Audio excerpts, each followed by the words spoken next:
And it now gives me very great pleasure indeed to call to the stage the Deputy Prime Minister of Somalia. Thank you very much.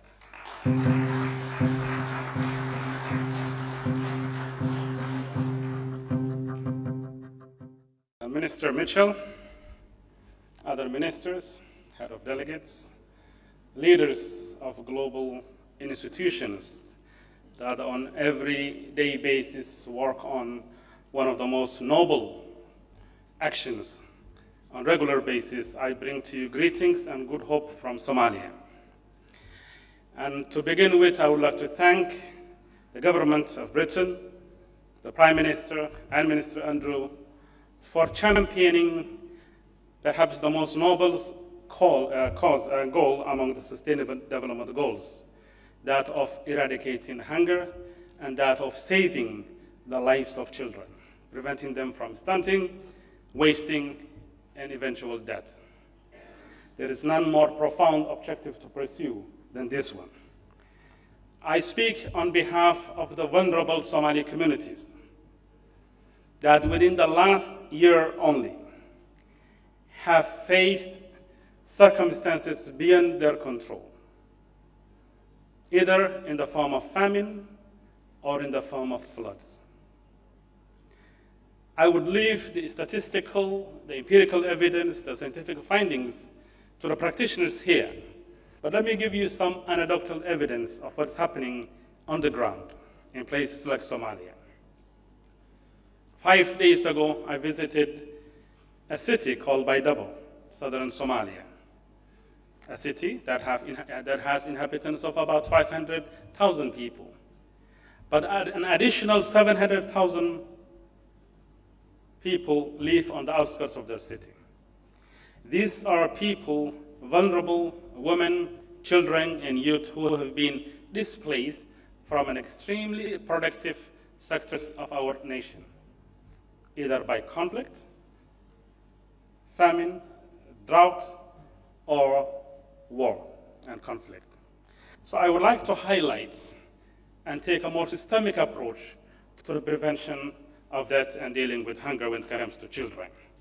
Let's address the statistics. Globally, we know over 1 billion children are subject to malnutrition, 45 million are close to stunting and wasting. But in Somalia, 1.8 million under the age of 5 are suffering from severe form of malnutrition. 28% of children under the age of 5 are stunted. And echoing the good hope that Omar and others have highlighted, this is a massive improvement from 42% in the year 2006. It's an indication of the improvements in the emerging Somali government institutions and the tremendous effort from the donors, spearheaded by the UK and others, who on a regular basis intervene in these vital areas.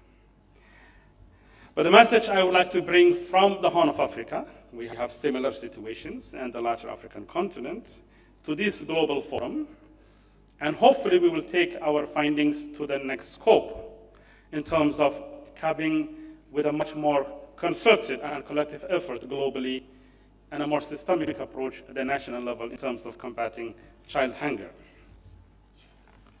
I would like to highlight that the symptoms you see in a child that is malnutrition, either the failure of bodily functions, anatomical or psychological, are only an indicator of the health systems of that nation, or maybe the gaps in the global instruments and approaches.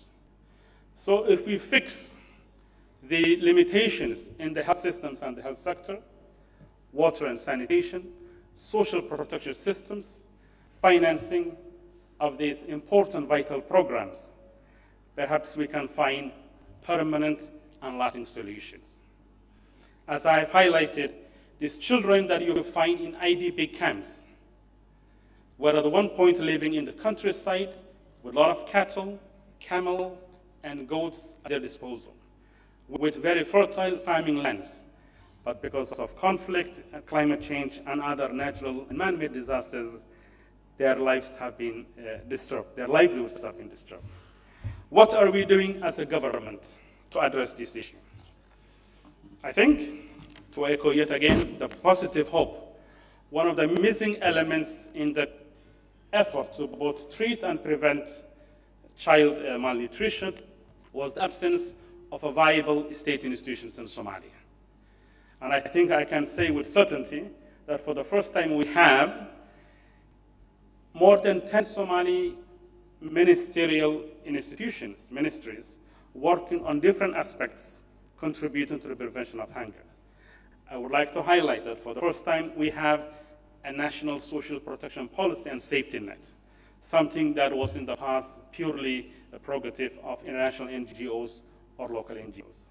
We're trying to develop a single social registry so that because in terms of preparedness and prevention, having the right data and information is of significant importance. So it's a total government approach that we're working on, and we are very glad that we're here to pick on the insights, the comparative analysis, the perspectives that others are getting from different places, and I think collectively working together, we can bring about a transformational change and a more sustainable approach to this agenda. Thank you very much, ladies and gentlemen.